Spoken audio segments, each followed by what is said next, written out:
Hello guys and welcome back to Custom Gamer. My name is Daz and this is the show where we talk about level design while playing cool maps. Today we're playing another map from the Honey map jam. This is Skacky's entry. It is not called Honey Theme of Skacky, but the title was way too long for me to fit in the card, so let's have a bit of fun with this meme, shall we? The actual title of the map is I Don't Mind That Your Hands Are Cold. Yeah, that was never going to fit. We're going to have even more fun with Skacky's Jam 2 entry. We'll get to that later. But this map itself is pretty cool, I like it. It's pretty tough on hard skill. Some interesting new mechanics being shown off. Lots of bouncing enemies, which was pretty funny the first time I saw it.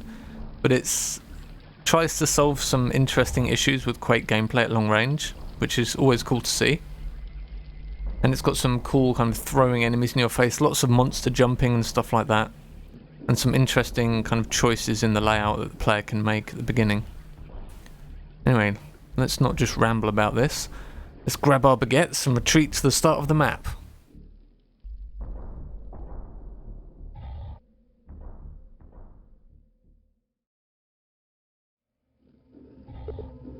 Okay, so if you haven't heard of Skacky before, he's a veteran of the Thief modding community. He's been mapping for Quake for a little while now. He's released a map called Conference of the Shamblers, which I've done a video for. I'll stick a link in the description below the video if you want to check it out. It's a pretty cool map. He's also done a release for Map Jam 2, which I will get to at some point after finishing these videos. It's taken way longer than I expected. And of course he's got this one, which is what we're looking at today. As you can see, the Honey theme is very faithfully recreated here. I think of all the maps in the pack, I think this one is probably one of the most impressive architecturally. It's got these fantastic open spaces with the kind of giant stained glass windows on the walls. Kind of leads down into the foggy blackness below. It's really quite amazing to look at. And while I think other maps eclipse it in terms of just sheer gameplay, for instance Scampy's map I think I enjoyed more than this one. Just from the visual side I think Skacky really nailed an amazing theme here. It feels similar to Honey by CZG, but definitely has its own spin on things, which is fantastic. Interesting thing here, you can drop down into that secret there for the grenade launcher, and then you can drop down again to grab the arm here, which actually cuts out a large portion of the map. So it's kind of cool that you have this choice, although you only really notice it if you work out how to get up on the barricade up above to drop down. So kind of a dual secret, I guess, in that you can cut out some enemies at the start. Now this map is very hard on hard skill. This map's been a little bit of an odyssey for me to actually make a video for, because when I started playing it I was just dying constantly falling to my death. Oh my god, the amount of falling deaths was crazy. And then I had to find as many secrets as I could, which took even longer. And then when I finally recorded a demo that I liked, a bunch of recordings I made of it had no sound, and oh my god. But we're here now, it's all good. Yeah, I think perhaps it's too easy to fall to your death on this map. I don't know, I'd have to go back and look at a bunch of other kind of quote-unquote space maps to have a look, see if that's actually a worthy criticism. But I felt like even just kind of moving around on some of these platforms, you could just fall off without really noticing, especially some of the wooden platforms that you're seeing here, these kind of rickety wooden beams.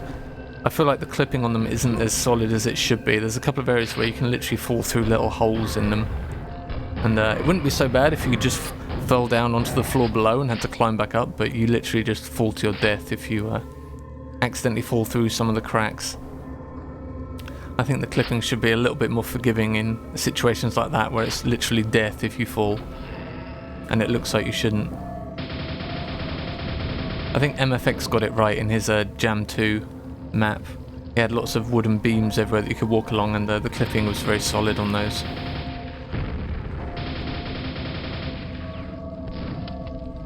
You can see here you've got those classic Honey architecture, lots of beams everywhere, which really works with the fog to give that cool kind of silhouettes in the distance.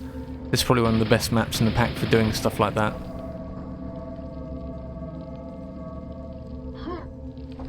Kind of waiting for the Shambler to come back there, didn't seem to want to. To the side of me here you can see a teleporter which is currently barricaded. There are a couple of these throughout the map that just, once you get to a higher level in the map, these shortcut teleporters will open just in case you fall down, which is a nice touch. There's nothing worse than, well, falling to your death is one thing, but falling from a high part of the level back to a lower part and having to backtrack all the way back there can be very annoying as well. So it's cool that these shortcut teleporters have been added and they open automatically once you hit a specific trigger as you make your way up the map. That's always cool to see.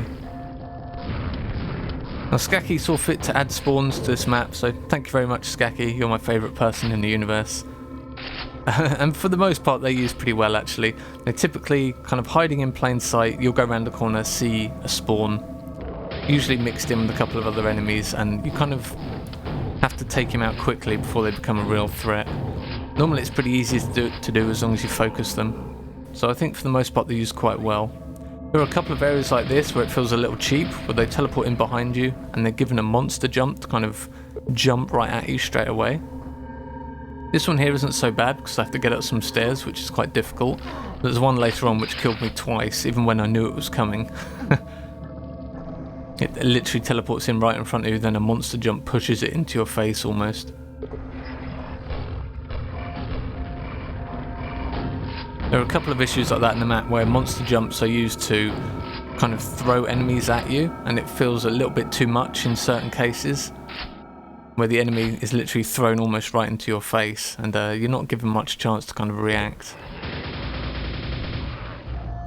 I think there's a case to be made where things like that can work, but here it just felt a little bit too much.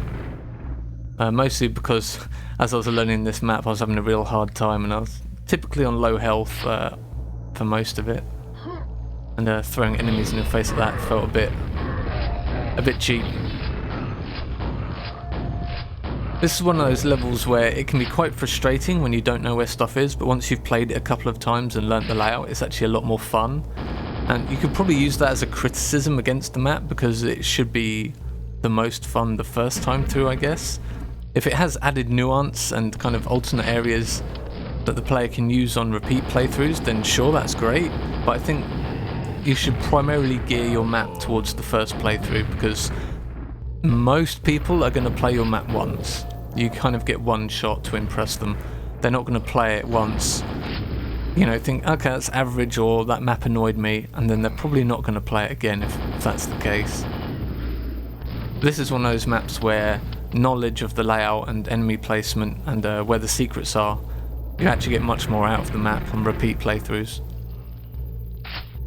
Especially with things like quad damages, it can be a little confusing with the quad placement in this map. You have to kind of know where the enemies are going to be and know where your progression route is in order to get the most out of the quads in here.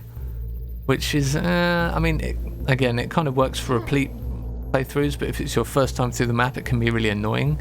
You pick up a quad and then can't work out where to go. Luckily this quad here is the good quad, I'll call it, because you're given it right before entering an arena and it's kind of obvious. But it's hidden behind some bars and a pretty tricky jump. This is a pretty nasty Skacky secret in that you can raise the bars here, but then you have to do a grenade jump to get across. Unless I'm missing something, I don't know, I looked for ages, and apparently a grenade jump is the only way to do it. I'd love to be proved wrong there, but it's not so bad. You have to kind of time out the grenade. But this room is really evil if you do not find the quad damage. It's really, really nasty. I died so many times in here before I worked out how to access that quad. It's mainly because the room is so small and you've got enemies coming at you from both sides, you're kind of pincered into the centre without much room to move. Makes using the grenade launcher difficult as well because you've got enemies all around you at close range. It's a very, very nasty ambush.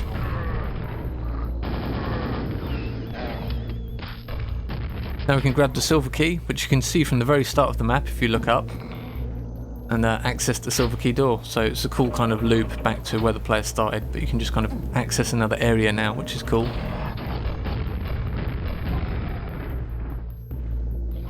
Then almost immediately you go around this corner here and you'll see the gold key. So Skacky does a great job of keeping the player with an objective in their mind, i.e. find keys to open these doors. You're never really wandering too long without knowing what you're doing, which is good. You see here's some more epic architecture. It's really, really nice. That area down there is where you could go at the very beginning, if you don't drop down to the green armor from above. So this area would be more cleared out, usually, if you're taking the standard route through the map.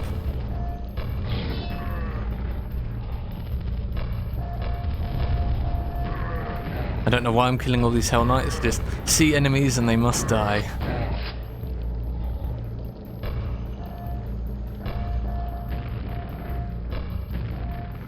And get the grenade to bounce off the wall properly, there we go. Now unfortunately the level does bug out a little bit here. This Vor should teleport onto the top of the platform and it should lower down so that the Vor can attack the player. This is the first time it ever happened on about 15 or so runs through this map. So I don't know what caused this, but I think you guys should be fine. It seems a very, very rare bug. It's a shame that it happened on the demo that I decided to use, but you know, what are you going to do? This demo was the most entertaining by far. Just a shame that it had to happen there. So this is the route that you can take if you take the standard route through the map. You can go through this little corridor here and you'll appear by the green armor. But we're not going to go that way. Let's just spin on a bit through that walk back in the interest of time. So Skacky uses these platforms quite a lot. And there's a couple that you can jump on to access secrets like that. It's kind of a common theme throughout the second portion of the map. These ogres here, I think they're a little bit too high up, because you can just kind of stand on the bridge and the grenades will go straight over your head.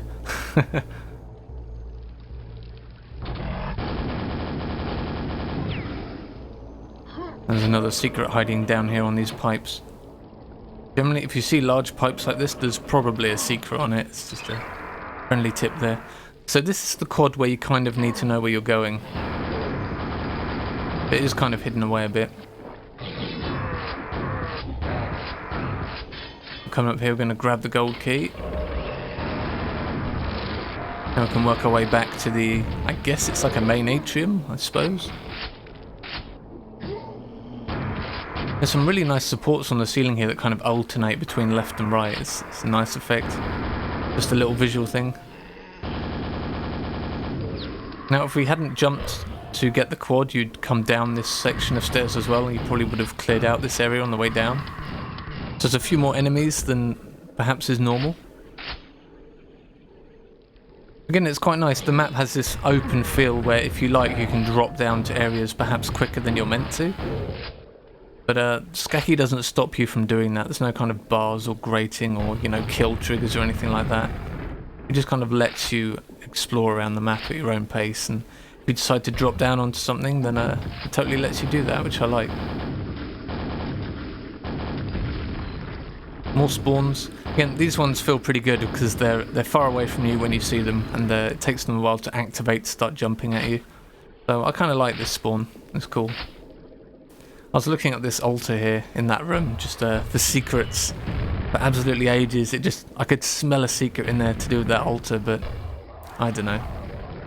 I think the only secret I ended up not finding in the map was the barred mega health near the beginning. Funnily enough, I think that's one I found on my live stream of this map pack, but I can't remember. So I like this combat. You've got the dual Hell Knight and the Shambler. Again, I talked about this a little bit in my last video, things like combinations of enemies being much more interesting than single enemies. Stuff like Shamblers mixed with melee enemies is a really cool idea because it just messes up the Shambler dance for the player. So I like that a lot.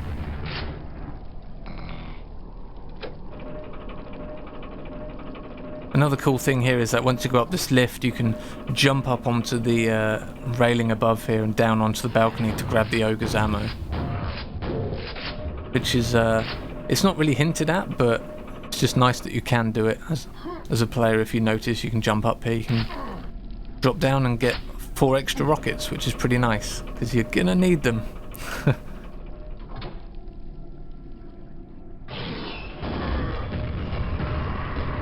More more use of monster jump here. This one's pretty cool.